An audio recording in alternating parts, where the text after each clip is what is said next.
Praise the lord. Hallelujah. परत एकदा प्रभूच्या कृपेने आपण एकत्र भेटत आहोत आणि मला पूर्ण विश्वास आहे की दिवसेंदिवस तुम्ही वचनामध्ये वाढत आहात. कारण वचन जे आहे ते आपल्या आत्मिक जीवनाला, शारीरिक जीवनाला वाढवण्यासाठी देवाने दिलेलं आहे. Praise the lord. हालेलुया. कारण देवाचं वचन जे आहे बायबल सांगतं आपल्या जीवाची सुधारणूक करतं. देवाचं वचन जर तुम्ही रोज वाचत आहात तर देवाच्या गौरवात, देवाच्या विजयात तुम्ही वाढत जाणार. जेवढं तुम्हाला देवाचं वचन कळेल तेवढं तुमची वाढ होईल आणि तुम्ही देवाच्या गौरवात वाढले जाणार. पण जेवढं वचन नाही कळणार, जेवढं तुम्ही देवाच्या वचनापासून लांब असणार तेव्हा तुम्ही देवाच्या गौरवापासून लांब असणार आणि तुम्ही केव्हा वाढणार नाही. मग एक गोष्ट निर्णय घ्या की रोज मी देवाचं वचन ऐकेल. भले 10 मिनिटं वाचेल, ऐकेल आणि बोलेल. Praise the lord. Hallelujah. Hallelujah. Hallelujah. आज एक वचन आपण वाचूया. प्लीज ऐका. यशाया याचा 48 अध्याय, यशायाचा 48 अध्यायामध्ये येऊया आपण. या सगळ्यांनी एकत्र बसा. मी सगळ्यांसाठी प्रार्थना देखील करणार आहे आणि आपण देवाचं वचन ऐकूया. प्लीज वाचूया. यशाया 48 अध्याय 17 आणि 18 वचन. प्लीज वाचूया. परमेश्वर तुला खंडून घेणारा, परमेश्वर तुला खंडून घेणारा, इस्रायलाचा पवित्र असे म्हणतो, इस्रायलाचा पवित्र असे म्हणतो, जो तुला तुझे हित साधायला शिकवतो. बायबल सांगतं की देव त्याच्या लेकरांना, त्याच्यावर विश्वास ठेवणाऱ्यांना हित साधायचं. कुठं चांगलं आहे, कुठं वाईट आहे, कुठं गेलं पाहिजे, कुठं राहायला पाहिजे, कसं चाललं पाहिजे. जसं एखादा बाप आपल्या मुलाला चालवतो किंवा जसे आई वडील आपल्या मुलाला वाढवतात, देव आपल्या हित साधायला आपल्याला शिकवणार आहे. Praise the lord. हालेलुया. पुढे असं लिहिलंय, ज्या मार्गात तू चालावे, ज्या मार्गात तू चालावे, त्यातच जो तुला चालवतो, जो तुला चालवतो, तो मीच परमेश्वर तुझा देव आहे. बायबल सांगतो तो मीच परमेश्वर तुझा देव आहे. तो देव आहे. का? कारण बायबल मध्ये लिहिलंय की देवाला माहित आहे की पुढं काय होणार आहे. तुझ्या जीवनाची सगळी स्टोरी, तुझ्या जीवनाचे सगळे दिवस प्रभू येशू ख्रिस्ताला माहित आहेत. तू जन्मायच्या अगोदर आणि तू जन्माल्यानंतर आणि तू या जगात आल्यानंतर. पण अनेक लोक देवाचं ऐकत नाही. त्यांना स्वतःच्या ताकदीवर, ज्ञानावर आणि घमंड आहे. मग एक दिवशी अपयश येतो आणि अचानक त्यांच्या जीवनामध्ये त्रास येतात आणि त्यांचं ज्ञान, बुद्धी आणि त्यांचं बळ काय कामाचं नाही. आपण बघितलं कोरोनाच्या काळामध्ये अनेक ज्ञानी, अनेक वेगवेगळे ज्ञानी, मोठमोठे लोक, त्यांचं काहीच चाललं नाही. का? एक व्हायरस आला आणि सगळ्यांचं ज्ञान, सगळ्यांची शक्ती, सगळ्यांचं घमंड घेऊन गेला. इमॅजिन माणूस एवढा अशक्त आहे, पण जो सर्व सामर्थ्यवान देव, ज्याचं नाव प्रभू येशू आहे, जो स्वर्ग आणि पृथ्वी भरून उरलेला आहे, बायबल सांगतो, तो म्हणतो, माझ्या मुला, जर तू माझी वाणी ऐकली, जर तू माझ्याकडे आला तर मी तुला तुझं हित साधायला शिकवेल.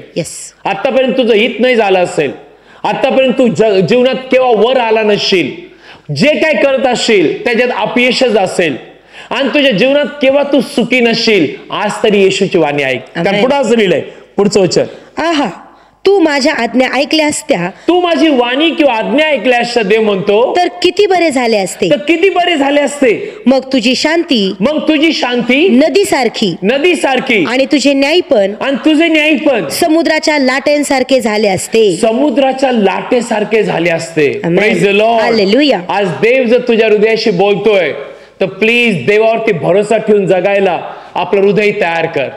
कारण बायबल मध्ये लिहिलंय की दिवस असे आहेत, संकटावरती संकट येतील, त्रासावरती त्रास येतील आणि बायबल सांगतं अनेक लोक खचतील. पण प्रेज गॉड, जे प्रभू येशूवरती विश्वास ठेवतील, बायबल सांगतं देव त्यांचं हित साधायचं, त्यांना मरणापासून वाचवायला, त्यांना दरिद्रीतून वाचवायला, त्यांना नाशातून वाचवायला देव रोज त्यांना मार्गदर्शन करेल. असं लिहिलंय. प्लीज अजून एक वचन वाचूया. यशाया 49 आणि 10 वचन.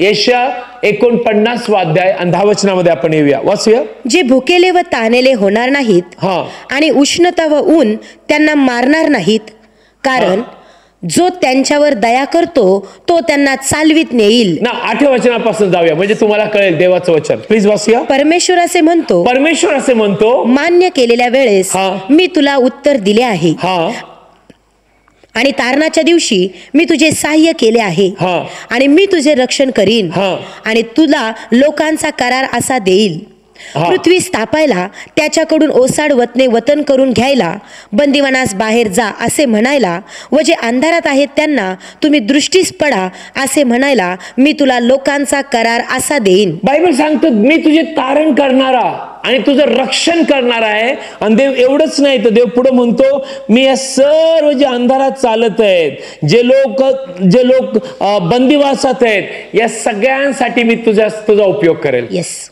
म्हणजे काय?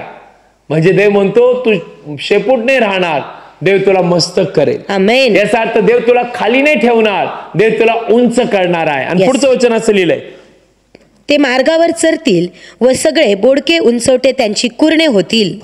ते भुकेले व तानेले होणार नाहीत आणि उष्णता ऊन त्यांना मारणार नाही, कारण जो त्यांच्यावर दया करतो तो त्यांना चालवीत नेईल, म्हणजे पाण्याच्या झऱ्याजवळ तो त्यांना वाट दाखवित नेईल. Amen. Praise the lord. Hallelujah. See Bible सांगतं देवाला माहित आहे तुला कुठपर्यंत न्यायचं, तुला कसं आशीर्वादित करायचं.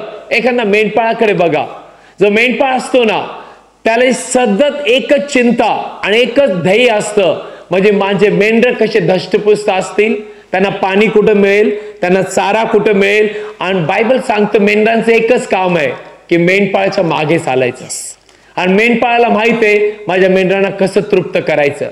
मग येशू स्वतः म्हणाला मी उत्तम मेंढपाळ आहे आणि मी माझ्या मेंढरांसाठी प्राण देतो. आणि दुसरं गोष्ट दावीद राजा म्हणतो परमेश्वर माझा मेंढपाळ आहे आणि मला काही न पडणार नाही. सिस्टर ब्रदर, आज तुम्ही जीवनाच्या अशा परिस्थितीमध्ये असताल की जर तुम्हाला कुठल्याही प्रकारे हिच साधायला किंवा वर यायला जमत नसेल, सगळीकडे अपयश असेल, एक अनुभव घेऊन पहा. प्रभूला सांगा हे प्रभू मी तुझं ऐकेल.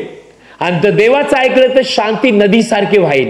आणि बायबल सांगतं भुकेने तुम्ही राहणार नाही, उष्णता तुम्हाला मारणार नाही, कारण देव तुमच्या मार्गात तुम्हाला चालवत नाही. Amen. Praise the lord. Hallelujah. Hallelujah. Hallelujah. आणि आज बायबल सांगतं ज्यावेळेस इस्रायल लोक मिस्र देशातून निघाले, एकही आशक्त नव्हता, एकही बायबल सांगतं त्यांचे कपडे जुने झाले नाही, त्यांचे पायातले पायतण झिजले नाही. का? कारण कोण त्यांच्याबरोबर चालत होता? देव त्यांच्याबरोबर चालत होता. समुद्र देखील मागे हटला, यार्देन नदी पळाली. बायबल सांगतं रात्री अग्निस्तंभात, दिवसात मेघस्तंभात देव इस्रायल लोकांबरोबर होता. आणि बायबल सांगतं देवाने त्यांना काही कमी नाही पडू दिलं. तोच अब्राम, इजाक आणि इस्रायलचा देव तुमचा आणि माझा देव आहे.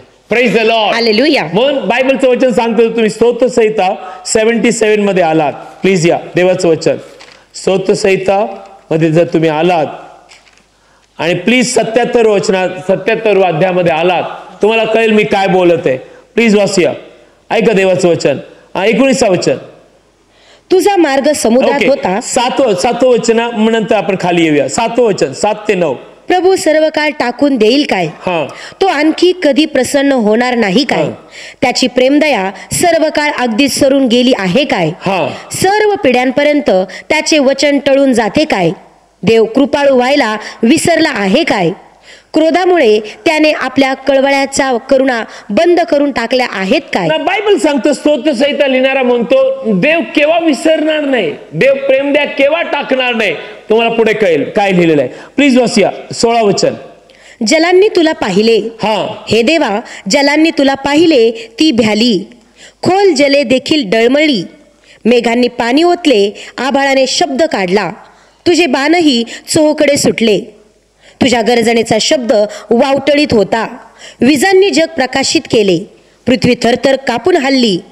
तुझा मार्ग समुद्रात होता आणि तुझ्या वाटा मोठ्या पाण्यात होत्या आणि तुझी पावले कळली नव्हती. आणि बायबल सांगतं देवाची पावले कळली नव्हती, पण देव त्यांच्याबरोबर चालत होता. Yes amen. What a great thing. पाण्यातून, जलातून, अरण्यातून देव त्यांच्याबरोबर चालत होता. तोच देव आज तुझ्यामध्ये राहायला येतो. आमेन. आणि तो देव तुला असं ओसाड किंवा दुःखी किंवा त्रासात किंवा निराश असं राहू देईल का? नो. आमच्या जीवनामध्ये देवाने मोठं कार्य केलं.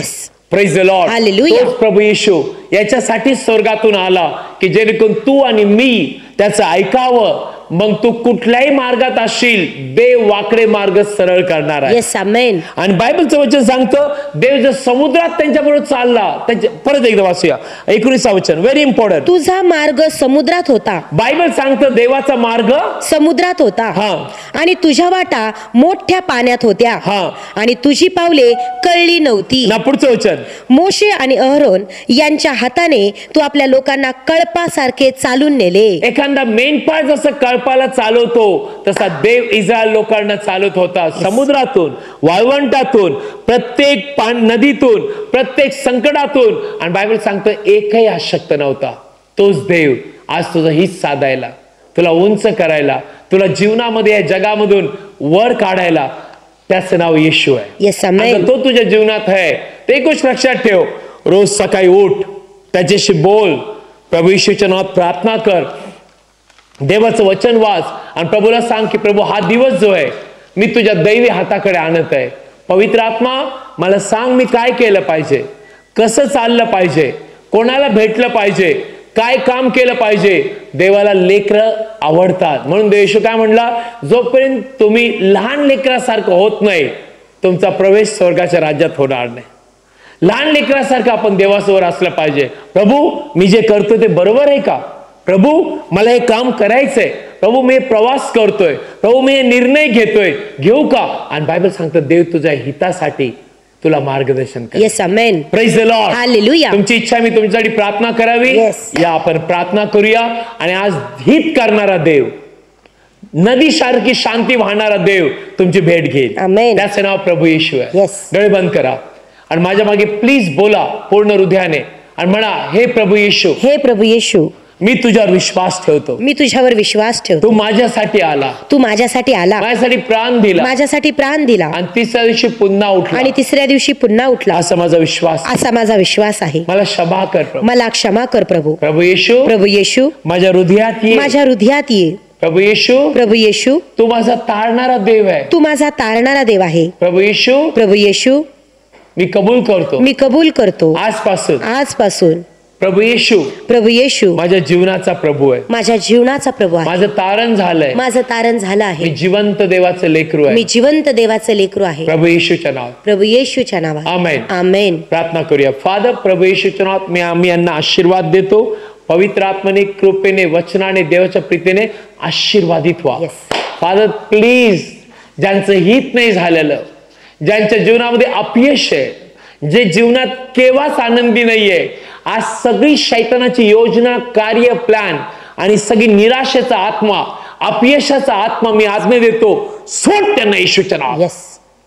दारूमुळे, आजारामुळे, दरिद्रीमुळे जो शैतान त्यांच्या विरुद्ध उभा आहे, मी त्याला बांधतो येशूच्या नावात. आणि मी प्रार्थना करतो आजपासून नदीसारखी शांती. आजपासून प्रभू ते केव्हा तानेले, भुकेले नाही राहणार, कारण तू आमचा उत्तम मेंढपाळ आहे आणि खचितच आमच्या आयुष्याचे सर्व दिवस हे प्रेम दे आमच्या मागे चालते. आजपासून मी प्रार्थना करतो त्यांना तुझा आवाज ऐकू येऊ, ते तुझ्या मार्गात चालो, ते तुझ्याशी नातं जोडो आणि प्रत्येक आजार, प्रत्येक त्रास, प्रत्येक घरातली समस्या निघून जा येशूच्या नावात. आणि प्रभू येशूच्या नावात देवापा तुझी शांती, तुझा आनंद, तुझे आत्मिक, शारीरिक, बौद्धिक आशीर्वाद आणि आरोग्य मी येशूच्या नावात त्यांच्यासाठी स्वीकारत. आशीर्वादित व्हा येशूच्या नावात. आमेन. आणि बरे व्हा प्रभू येशूच्या नावात. Amen. Amen. God bless you. उद्या परत एकदा भेटूया आणि शुक्रवारी संध्याकाळी 7 ते 9, रविवारी सकाळी 10:30 ते 8:30 वाजेपर्यंत. आणि प्रभू येशू लवकर येणार आहे. रोज वचन ऐका आणि तुम्ही ऐका आणि दुसऱ्यालाही सांगा आणि सबस्क्राईब करा. आमेन.